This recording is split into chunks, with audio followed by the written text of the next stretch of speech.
The dawn was a pale promise as Sir Edmund Mallory arrived at the clearing, the early mist swirling low over the grass like a restless spirit. The air was cold, sharp with the residue of night, and the only sound was the distant, mournful caw of crows perched high in skeletal trees. Edmund's breath came out in steady plumes as he tightened his grip on the sword at his side. Across the glade, the silhouette of Sir Thomas Grey emerged, tall and formidable, his scarred face set in a grim mask of determination. They had not met in honest combat since the duel that had first sparked their bitter enmity, and now the weight of years and bloodshed pressed heavily between them. Their rivalry was no longer merely a personal vendetta, but had become a symbol of the wider conflict tearing England apart. Loyalty to House Lancaster clashing with the ambitions of York, honour confronting survival. Thomas's voice broke the silence, low and venomous. "Mallory, I see your allegiances have shifted as the wind blows, but some debts cannot be forgotten." Edmund held his gaze steady. "Nor can old wounds heal with empty words, Grey. Today we settle this, once and for all." The two knights drew their swords in unison, the steel catching the faint light as it was lifted to meet the other. The first clash rang out, sharp and resonant, the sound slicing through the stillness of the morning. Edmund felt the familiar sting of adrenaline surge through his veins, a bitter taste of the past mingling with the present urgency. Each strike was a conversation in itself, accusations, regrets, and the unspoken truths of their shared history. Edmund parried a vicious blow, feeling the thud of the impact ripple up his arm. Thomas pressed forward, relentless, his movements fueled by years of anger and ambition. "You fight like a man who has lost his way," Thomas snarled, eyes flashing with contempt. "Better lost than blinded by foolish loyalty," Edmund shot back, sidestepping a deadly thrust. The duel stretched on, a brutal dance of steel and will. Edmund's muscles ached, his breath coming in ragged gasps, but he refused to yield. Each parry and strike was a testament to his resolve, a struggle not only for victory but for the soul of a man caught between clashing worlds. Suddenly, Thomas landed a fierce blow that sent Edmund staggering backwards, the sword nearly slipping from his grasp. The shock of the near defeat surged through Edmund, but it ignited a grim determination. He straightened, eyes narrowing, and met Thomas' next attack with renewed vigour. The battle wore on, the forest around them silent except for the clash of blades and the heavy sound of their breathing. Edmund sensed the tide turning as Thomas faltered, exhaustion creeping into his movements. With a swift, decisive strike, Edmund disarmed his rival, the sword skittering across the grass. Thomas fell to his knees, chest heaving, and the silence that followed was thick with unspoken words. Edmund stood over him, sword at the ready, the weight of choice heavier than the blade in his hand. For a moment, Edmund hesitated, the memory of shared pasts and the cost of ambition pressing down on him. Then, slowly, he lowered his sword. "This ends here," he said quietly. "But know this, I will not be your pawn in this war." Thomas looked up, eyes blazing with a mixture of hatred and grudging respect. "We shall see, Mallory, we shall see." As Edmund turned away from the clearing, the morning sun broke through the mist, casting long shadows that stretched like fingers across the land. The duel had settled nothing, but had drawn a line between past and future, between loyalty and survival, between honour and the harsh realities of a kingdom in turmoil. Edmund's heart was heavy, burdened with the knowledge that this war was far from over, and that every choice carried a price. Yet beneath the weight of regret, a steely resolve took root. To survive, he must be more than a knight of honour. He must be a man tempered by necessity, willing to face the darkness if it meant protecting those he loved. The road ahead was uncertain, fraught with peril and betrayals yet to come. But Edmund Mallory would walk it with eyes wide open, no longer the idealistic knight of his youth, but a pragmatic survivor hardened by the fires of war. And as the echoes of the duel faded into the morning air, the question lingered in a land ruled by ambition and blood. Could a man like Edmund still find a place for honor? The flickering candlelight cast long shadows against the cold stone walls of the Mallory estate's war chamber, where Lady Eleanor sat hunched over a cluttered table strewn with parchments and hastily scrawled notes.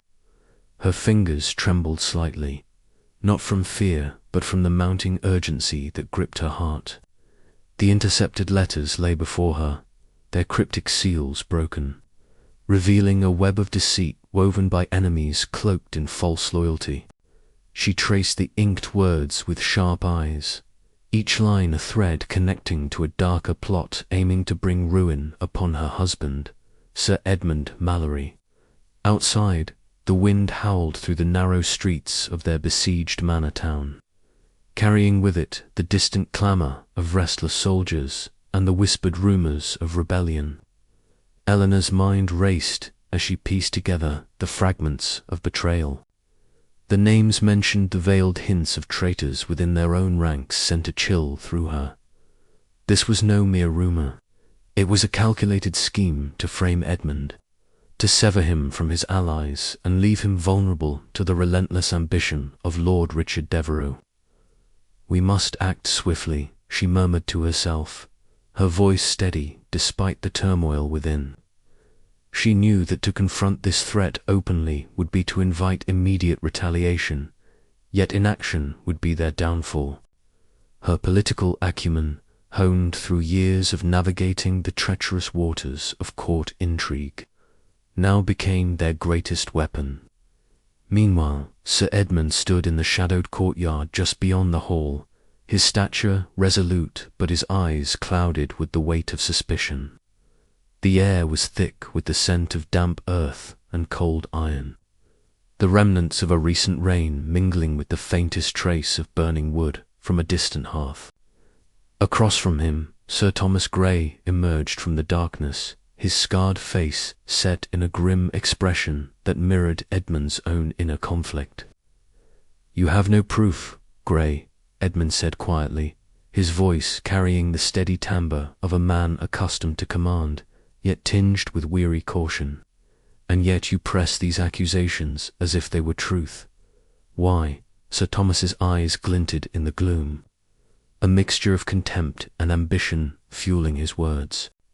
"Because truth is often buried beneath the lies we tell ourselves, Mallory. The York will rise, and those who stand in the way will be swept aside." The tension between them crackled like lightning in a storm, the duel of words as sharp as any blade. It was not merely personal enmity, but a reflection of the wider war that tore the land asunder. Edmund clenched his jaw, knowing that survival meant more than honour.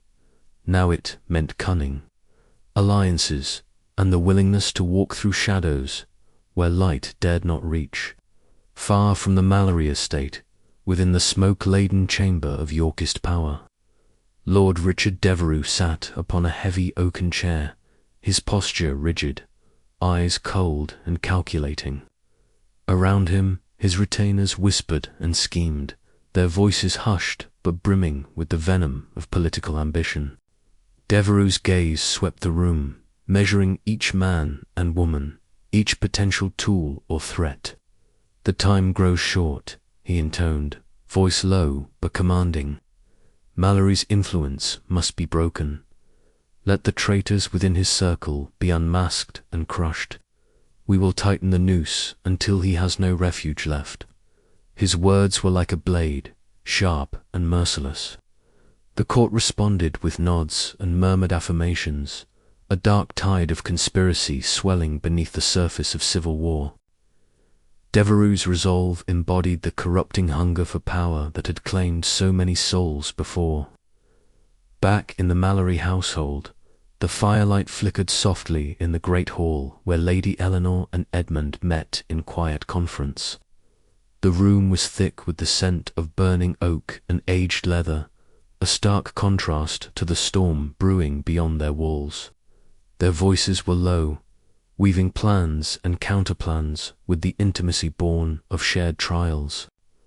"You cannot trust even those sworn to your cause," Eleanor warned, her eyes steady and fierce. "But neither can you afford to become what you fight against." Edmund nodded, the lines of fatigue etched deep upon his face. "Your counsel is my anchor, Eleanor. Without you, I would be lost in these tides of treachery." A fragile silence settled between them, broken only by the crackle of the fire and the distant echo of a night watchman's call. In that moment, amid whispered strategies and unspoken fears, they forged a bond of resolve stronger than steel a shield against the encroaching shadows. As dawn approached, the wheels of fate turned inexorably. Lady Eleanor's deft maneuvering exposed the conspirators, revealing their plots to key allies and forcing a swift purge of traitors within their midst. Edmund's position was preserved, yet the victory was bittersweet. The fragile trust that held their world together had been shattered, replaced by wary alliances and the ever-present spectre of betrayal. The chapter closed on Edmund standing alone atop the battlements, the first light of day casting long shadows over a land scarred by ambition and war. His heart was heavy, burdened by the knowledge that in this crucible of power, survival demanded sacrifices that no code of honor could fully sanctify.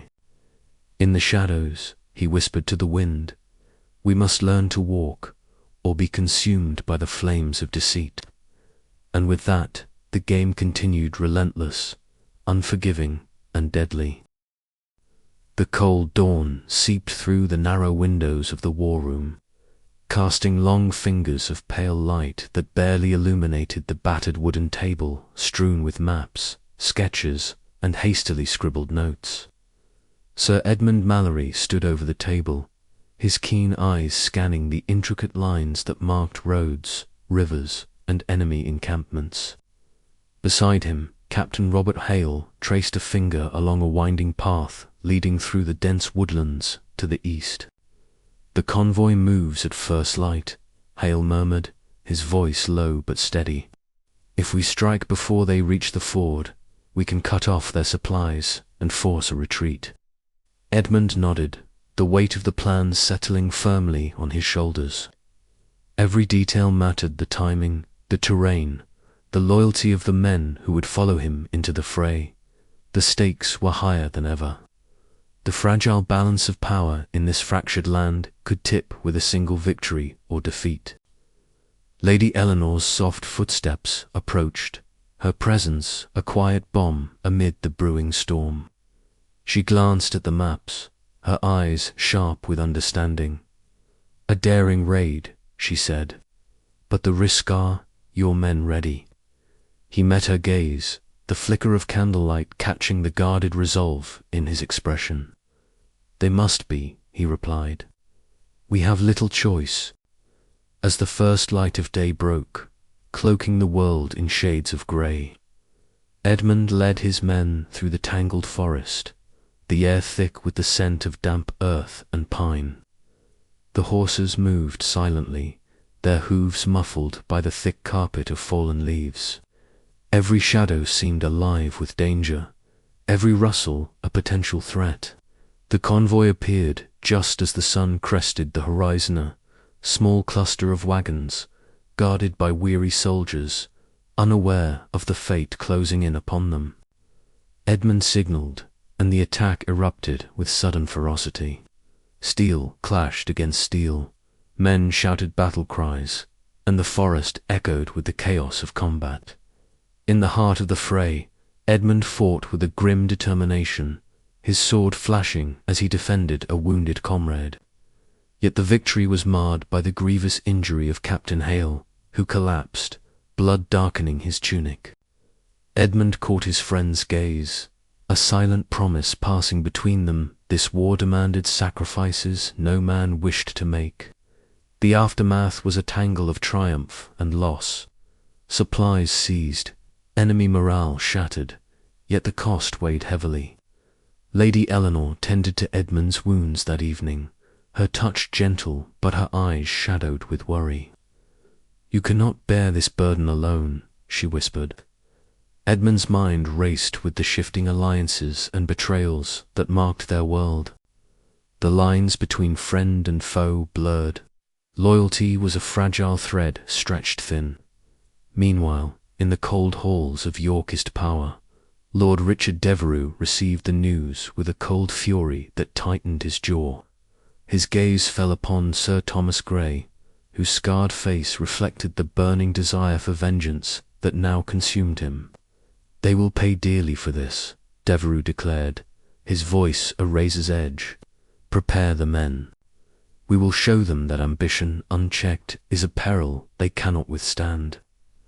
Back in the Mallory estate, Edmund stared into the dying embers of the hearth, the weight of his choices pressing down like a shroud. Survival, honor, ambition, they all wove together into a tapestry of strife from which there was no escape. "The tide is turning," he murmured to himself, but at what cost? As night deepened, the war outside their walls raged on, a relentless tempest that would test every bond, every conviction, and every soul caught within its grasp. And Edmund Mallory stood at its center, a man transformed not by victory alone, but by the harsh truths that victory demanded.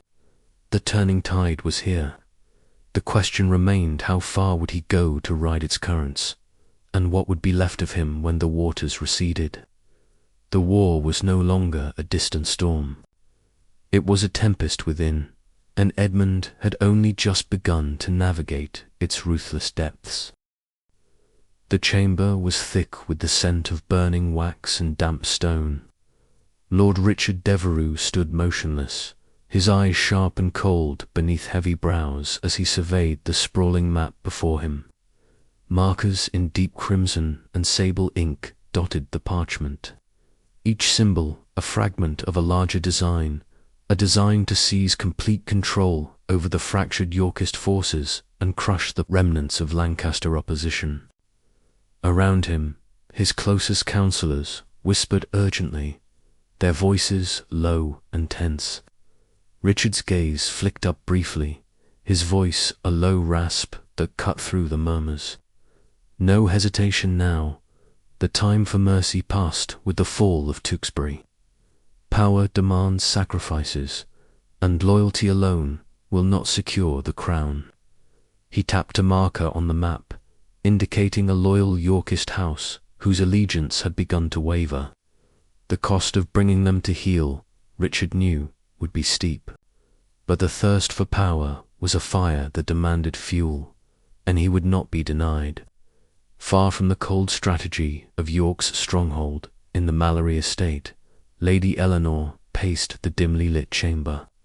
The flickering candlelight cast elongated shadows on the walls, mirroring the growing unease that gripped her heart. Her hands trembled slightly as she unfolded a folded parchment, intercepted correspondence. She had managed to seize and conceal. "Edmund," she whispered urgently, her voice trembling with a mixture of fear and resolve. "Lord Richard moves faster than we imagined. His ambitions are darker than mere conquest. He's willing to betray his own allies to secure his claim." Sir Edmund Mallory stood by the hearth, the firelight dancing across his weathered features. His keen eyes reflected the turmoil within him, the conflict between his loyalty to York, now a necessity, and the growing dread that his family's safety hung by a fragile thread. "We must be ready," Edmund said quietly, voice heavy with reluctant acceptance. "If Richard's path is paved with betrayal, then we must guard against the knives hidden in every shadow." Outside, a storm had gathered, the sky bruised with swollen clouds that grumbled low warnings of the tempest to come. Edmund and Captain Robert Hale rode hard through the night.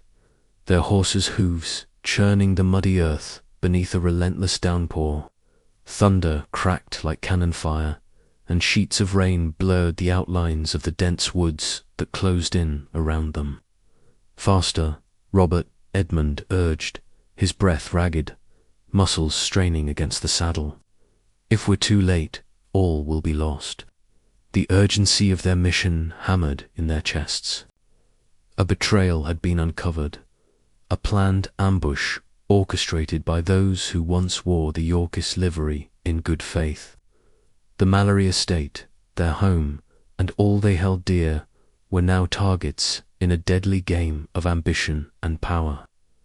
As dawn broke, dripping and cold, the men arrived to find the estate's outskirts aflame. Smoke curled into the sky like a black serpent. The air was thick with the acrid sting of burning wood and fear. Edmund's heart clenched as he rallied his weary men, determination hardening his features. The cost of ambition was laid bare before him, and survival demanded more than courage.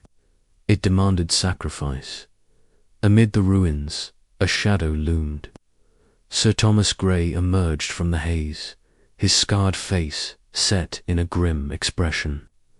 The personal vendetta between him and Edmund had never been far from the surface, but today it was sharpened to a blade's edge. "You survive yet another day, Mallory," Thomas sneered, his voice rough with bitterness. "But tell me, what price will you pay for this survival? Honor or blood?" Edmund met his gaze steadily, sword half drawn. "The price is high, Thomas, but I will pay it to protect what little remains of my family." The acrid smoke swirled around them as the distant cries of the wounded echoed, a haunting reminder of ambition's true cost. In this fractured land, loyalty was a fragile thing, and power was a poison that spared no one. As the sun rose, casting a pale light over the smouldering landscape, Edmund understood that the war's true battle was not fought only on fields of blood, but within the hearts of men, and the choices made here would echo far beyond the ashes of a single day. Yet even in the darkest hour, a flicker of resolve kindled within him, a stubborn flame that refused to be extinguished. The war might claim much, but Edmund Mallory would not yield without a fight. And somewhere deep within the corridors of power, Lord Richard Devereux smiled coldly, already plotting the next move in the deadly game that would decide England's fate. The cost of ambition was clear. The question was whether Edmund could survive it. The shadows lengthened, and the game of crowns continued, its players bound by blood, betrayal, and the relentless hunger for power. The night was far from over, and the true cost had yet to be paid. The cold stone walls of the chamber seemed to close in on Sir Edmund Mallory as he faced Lord Richard Devereux across the narrow table, the flickering candlelight casting long, sinister shadows that danced with the unease, thickening the air. Every muscle in Edmund's body was taut, the weight of the choice before him anchoring his heart with a suffocating heaviness. Lord Richard's eyes, sharp and unyielding, met Edmund's with a chilling certainty. "You understand the stakes, Sir Edmund," he said softly, voice low but edged with steel. "Your loyalty to Lancaster has served its time. The tide has turned. Join me, and you will not only survive, you will thrive. Refuse, and all you hold dear will be lost in the flames of this war." Edmund's mind raced. The faces of his family flashed before him, Lady Eleanor's resolute gaze, the hopeful eyes of his children, the trusted counsel of Brother Matthew. Yet the reality was cruel and unrelenting. The Lancastrian banner was bleeding out, betrayal festering within its ranks, and enemies closing in from all sides. His voice was barely a whisper. "And what of honour, my lord? What of the oaths sworn in blood and faith?" Devereux's smile was thin, devoid of warmth. "Honour is a luxury for those who can afford it. Today, Survival is the only truth. The room seemed to grow colder. Edmund's hand trembled slightly as he reached into his breast, fingers brushing the worn leather pouch containing the ring his father had given him, a silent emblem of loyalty and hope. Could he betray that legacy? Could he betray himself? Meanwhile, in a shadowed corner of their modest household, Lady Eleanor sat hunched over a hastily scrawled letter, the candles flicker, threatening to snuff out the fragile light. Her hands shook as she reread the words, a secret correspondence from a Yorkist. Sympathizer warning of imminent danger to Edmund. The knowledge that her own heart was caught between fierce love and political necessity weighed heavily upon her. "We cannot afford mistakes," she murmured to herself, the quiet determination settling in her eyes. She would protect her husband, no matter the cost. Outside the manor walls, a grey sky hung low, heavy with the promise of rain, as Sir Thomas Grey awaited Edmund in the muddy courtyard. The scarred knight's face was a map of bitterness and long-held grievances. Their duel was inevitable, a violent echo of the bitter war raging beyond their personal vendetta. Steel clashed in a harsh, metallic rhythm, sparks flying with every strike. Edmund's breath came in ragged bursts, each parry and riposte a desperate calculus between survival and principle. The duel was not merely of swords, but of wills, two men embodying the fracturing loyalties and ambitions tearing England apart. After the brutal confrontation, bruised and bloodied, Edmund retreated to the solace of the monastery garden where Brother Matthew awaited. The monk's presence was a balm to Edmund's tortured soul, the soft rustling of leaves and distant chimes of the abbey bells marking a stark contrast to the chaos of war. "My son," Matthew said gently, placing a worn hand on Edmund's shoulder, "the path you tread is shadowed and perilous, but even in darkness there is a flicker of light. Seek it, and perhaps your soul may yet find peace." Edmund closed his eyes, the weight of his impending betrayal settling like a stone in his chest. The choice was agonizing but undeniable: forsake honor to save what remained of his family and himself, or cling to a dying ideal and perish with it. As dawn broke over the war-torn land, Edmund Mallory made his decision. The world he knew was ending, and from its ashes, a new, darker chapter of his life would rise. But at what cost? He steeled himself, the echo of Devereux's words lingering, "Survival is the only truth." And with that, he crossed the irrevocable edge of betrayal. Yet, even as he stepped into the shadows of a tainted allegiance, a silent question gnawed at his heart: could he ever reclaim the honor he was about to lose, or was it forever sacrificed on the altar of survival? The war continued outside, merciless and unyielding, but within Edmund a storm raged, fiercer still. The choices made in the crucible of betrayal would shape not only his fate, but the fate of all who dared to dream of peace in a land consumed by fire. The die was cast, the edge of betrayal sharp and unforgiving, cutting deep into the soul of a knight who once believed in honor above all. The night stretched on, heavy with the silence of unspoken regrets, and the uncertain dawn awaited. The air hung heavy with the scent of smoke and ash, a choking reminder of the battle that had torn through the land and left nothing but ruin in its wake. Sir Edmund Mallory traversed the shattered fields with a slow, measured step, his boots sinking into the mud soaked with the blood of fallen men. The banners that once fluttered proudly now lay tattered and sodden, their colours dulled beneath a layer of grime and soot. Around him, the silence was broken only by the occasional groan of the wounded and the distant crackling of smouldering fires. He moved not with purpose, but as a ghost among the living dead. Each step weighted with the knowledge of what had been lost and what he had sacrificed. His mind churned with memories of the choices that had brought him hither: decision to abandon the house of Lancaster, to pledge fealty to York, a move born out of desperation to survive, but stained with the bitter sting of betrayal. The faces of those he had once called comrades flickered before his eyes, their trust broken, their fates sealed by his hand. The warmth of honor he had clung to was now a cold ember, fading beneath the relentless tide of ambition and survival. As Edmund approached the remains of a once grand oak, its branches shattered and blackened, Lady Eleanor's voice pierced the heavy air. "Edmund," she called, her tone sharp yet laced with anguish. He turned to find her standing at the edge of the devastation, her eyes burning with a mixture of resolve and sorrow. Her gown, though elegant, was marked by the dust of travel and the weight of sleepless nights. The lines around her mouth betrayed the strain of unspoken fears. "You chose this path," she said, stepping closer, her gaze unwavering.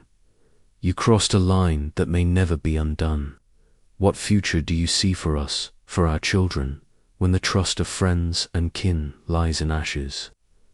Edmund met her stare, the conflict within him laid bare. "I did what I must to keep us alive," he replied, voice low but steady. "The war spares no one, Eleanor.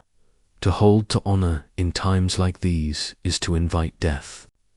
Her breath hitched, a single tear escaping despite her efforts to remain composed. But at what cost? Before Edmund could answer, the heavy oak door of the ruined hall creaked open, and Lord Richard Devereux entered, his presence as commanding as ever. His sharp features were carved in shadow and cold light, his eyes gleaming with the ruthless ambition that had propelled him to the heart of York's power. He regarded Edmund with a mixture of approval and calculation. "So," Sir Edmund Devereux intoned, his voice smooth like polished steel, "you have arrived at the crossroads of destiny. Your choice has shifted the balance, but the game is far from over. Remember, loyalty is a currency more precious than gold in these times, and debts must be repaid." Edmund nodded, swallowing hard against the bitter taste of his own conscience. "I am aware, my lord." The words hung between them, a fragile truce forged in shadows. Later, in the quiet sanctuary of the ruined chapel, Brother Matthew sat beside Edmund, his weathered hands folded in prayer.